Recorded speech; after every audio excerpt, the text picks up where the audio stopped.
Là, j'ai fait 20 mètres avec et je ressens que la voiture, on se sent bien dans une Ferrari.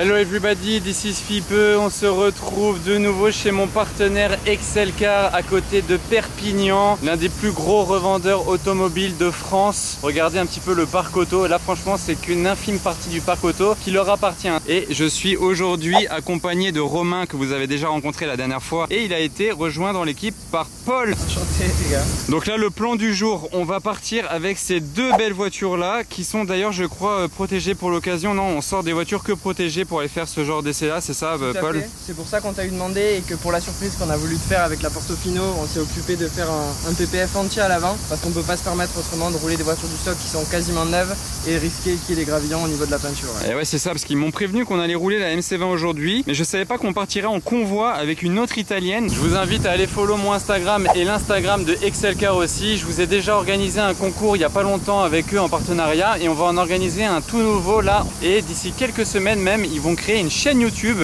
Donc une chaîne YouTube hyper qualitative avec du drone. Concrètement ce qu'on va faire c'est que déjà, c'est pour ça qu'on vous invite à venir nous suivre sur Instagram. On va glisser au fur et à mesure sur de la présentation automobile au niveau d'Instagram. Et derrière on va glisser sur de la présentation automobile en bonne et due forme sur YouTube. Donc comme tu viens de le dire Fipe, en effet avec des plans de drone, de la belle réalisation. On a Romain pour ça et c'est un expert en la matière. On quitte Excelcar ici et on grimpe dans la MC20. Et je dis grimpe, regardez déjà comment la porte elle s'ouvre en élytre.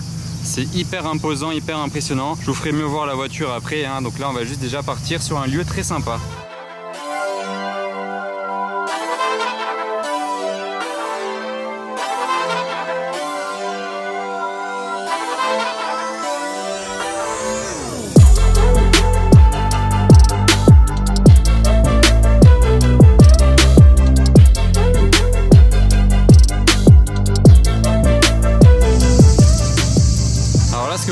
Vous ne l'entendrez pas dans mes vidéos de Monaco, hein. Bon ouais les amis, j'espère que vous avez kiffé ces plans au drone. Romain d'Excelcar, franchement il gère vraiment de ouf avec son drone. La Portofino elle ressort tellement bien là. Voilà. Il est venu tellement proche de moi avec le drone, j'ai eu peur.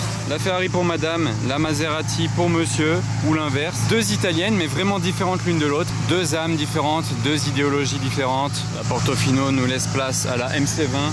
Il faut juste que je fasse gaffe parce qu'il y a pas mal de camions qui passent par ici. Il y a une carrière au bout. Là, il y a des vignes en bas, c'est magnifique.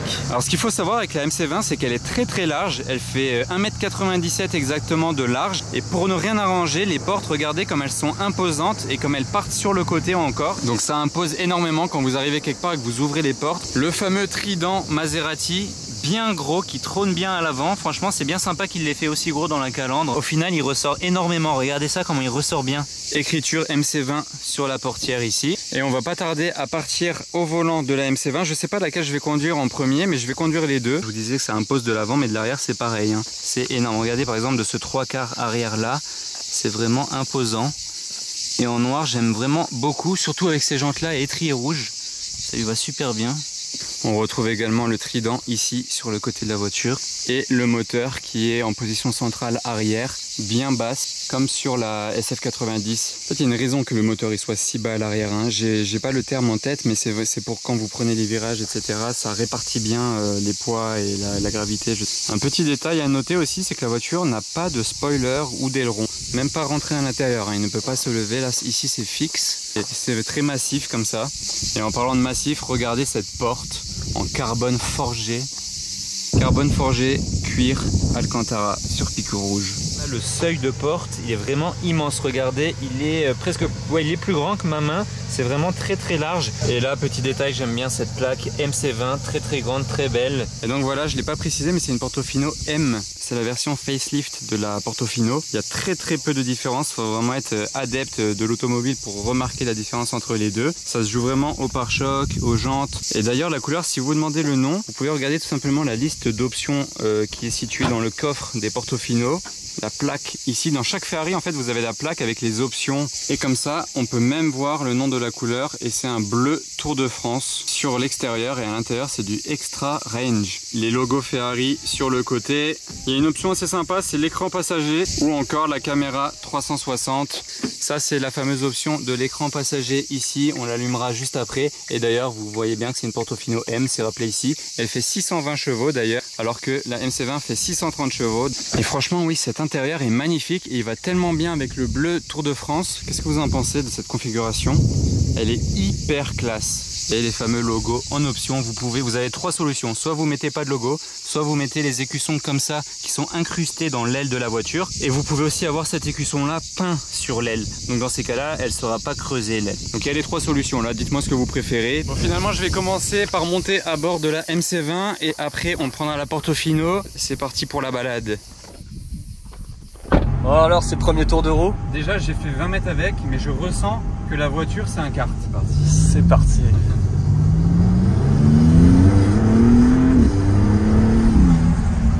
Donc là on a commencé tranquillement, première petite accélération de découverte. Là on va passer maintenant en mode sport, faut tourner la molette comme ça. C'est assez marrant quand même ce qu'ils ont fait pour le choix du mode, une petite molette qui revient au centre comme ça automatiquement. C'est ça, je trouve que c'est assez esthétique, ça change. Ouais, franchement ça change, surtout qu'ils le mettent bien en avant, on voit que ça limite. C'est ça. Que ça met vraiment en avant l'esprit de conduite de la voiture du coup. Sachant aussi que l'intérieur est très épuré, comme vous pouvez le remarquer, et en profiter au grand angle. On va essayer aussi de vous faire un peu profiter du V6 3 litres. D'ailleurs 3 litres c'est vraiment petit hein. Ouais, mais comme tu vois ça suffit amplement hein. Ouais, le V6 il prend vraiment ce qu'il faut. Ah ouais, ça a vraiment du répondant hein. Il répond pas mal. Dans l'esprit de la Porsche Turbo en fait j'ai l'impression que cette voiture là, ça fait pas un bruit démesuré mais ça marche énormément en fait. Une voiture qui respire et qui marche, qui souffle. C'est ça la puissance, puissance pure en fait. Voilà, c'est vraiment tourné autour de la puissance et de la conduite aussi, parce que vraiment vous ressentez toute la conduite, vous sentez le bitume en fait. Ouais, t'as un feeling avec la route incroyable. Ouais, je joue un peu avec le volant, j'ai l'impression d'être dans une Formule 1 ou dans un kart. Voilà, le volant en lui-même qui est très épais, très agréable avec l'Alcantara et le carbone ici. Les grandes palettes, très agréables, vous les trouvez très facilement, même si elles ne tournent pas avec le vent, vous les trouvez toujours.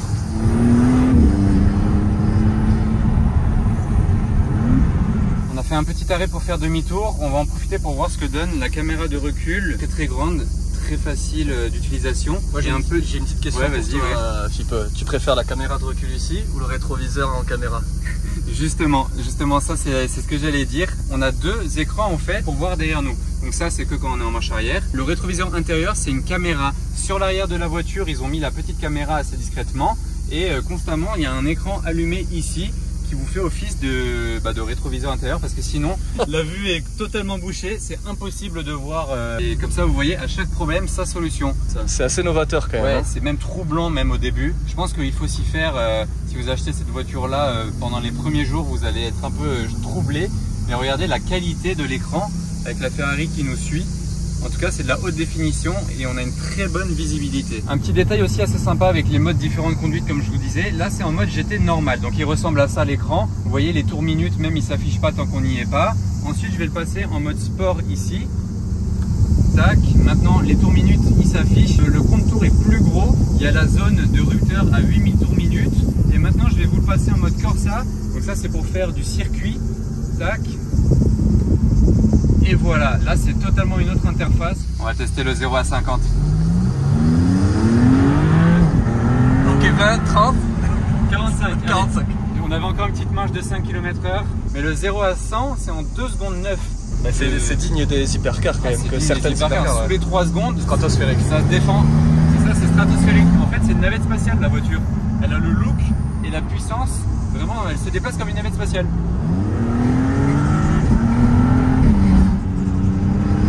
Virage. Regardez celui-là, on le prend un peu rapidos. Ça bouge pas, ça garde la trajectoire et ça repart. Tu peux l'inscrire où tu veux, j'ai l'impression. Hein. C'est ça, ouais.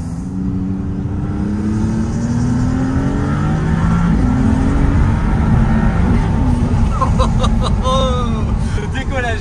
Genre vraiment c'était un décollage. J'ai l'impression que j'étais dans l'avion et que je partais à Dubaï là. Je l'ai jamais dit même quand j'en voyais dans la rue, parce que d'ailleurs on en voit très peu dans la rue en parlant de ça. Je crois que j'en ai jamais vu une seule immatriculée à Monaco. C'est un véhicule rare et il est disponible chez Excelcar pour moins 350 000 €, exactement je crois 346 000 €. avec possibilité de financement à la demande. Il y a différents moyens de paiement chez Excelcar parce que c'est leur stock à eux. Et la MC20 du coup c'est pas un modèle qui en remplace un autre de chez Maserati. Certes le nom il ressemble à MC12, MC20, mais ça n'a rien à voir.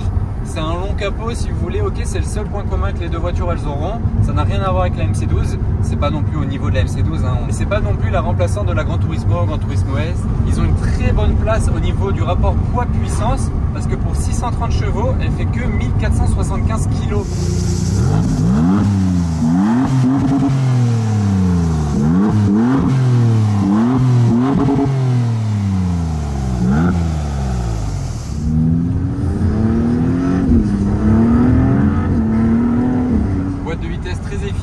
D'ailleurs 8 rapports, ça joue sur la consommation du coup. Vous pouvez tourner à 11 litres et demi sur une Maserati MC20 de 630 chevaux.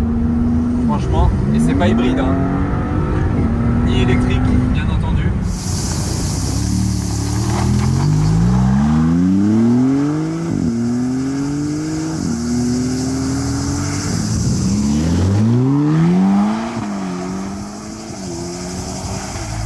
Changement d'ambiance les amis, maintenant je suis au volant de la Portofino M. Ouais, l'intérieur c'est quelque chose, hein. Ferrari ça reste quand même une Ferrari. On se sent bien dans une Ferrari, fond de compteur gris noir. On va commencer par faire quelques petits revs bien tranquillement, la voiture est bien chaude.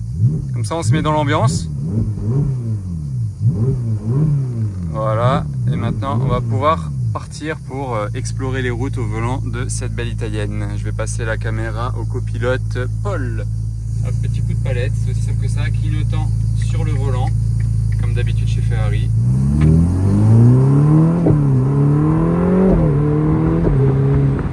On commence décapoter, s'il y a trop de vent, au retour on recapotera, histoire que vous ne soyez pas trop gênés.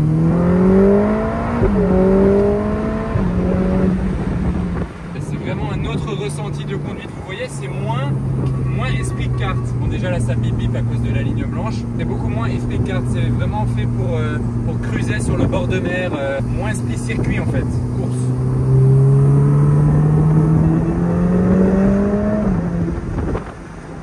Alors celle-ci en plus à l'intérieur elle a le pack carbone, c'est-à-dire le volant carbone avec l'affichage des LED quand vous devez passer les vitesses, quand vous arrivez au rupteur on va dire. Les palettes en carbone aussi, elle a l'option de l'écran ici côté passager, donc il y a différents modes. Là c'était en mode GPS mais vous pouvez afficher par exemple la vitesse à laquelle vous roulez, là on est à 50 par exemple, voilà on respecte bien les limitations. Donc ça c'est une option assez sympa je trouve. Je sais pas après si au volant on ressent une grosse différence entre une Portofino normale et une Portofino M. J'aimerais bien mettre un vendeur Ferrari au volant de cette voiture là. Pas lui bander les yeux mais masquer vraiment toutes les écritures, tout ce qui fait vraiment reconnaître que c'est une M ou pas une M et lui dire voilà t'es au volant d'une normale ou d'une M.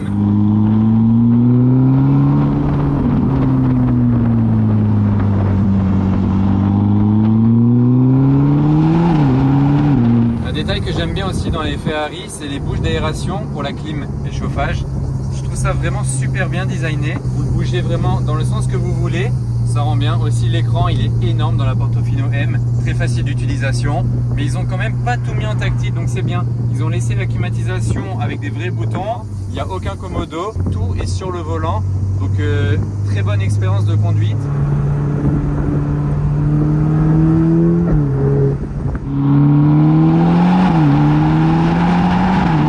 J'espère que la vidéo du jour elle vous fait rêver hein, là les amis. Regardez ce que Excelcar nous a réservé aujourd'hui, le soleil. Les belles routes, là la Ferrari elle vient de faire un petit retour, ça c'est peut-être pas entendu parce que je parle en même temps, désolé. Ils nous ont réservé des véhicules italiens de prestige et tout ça pour faire du magnifique contenu.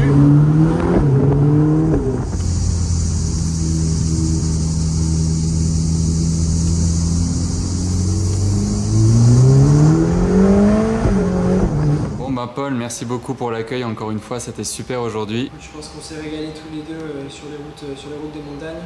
Et j'espère qu'on aura l'occasion de recommencer à nouveau et de se faire encore plus plaisir.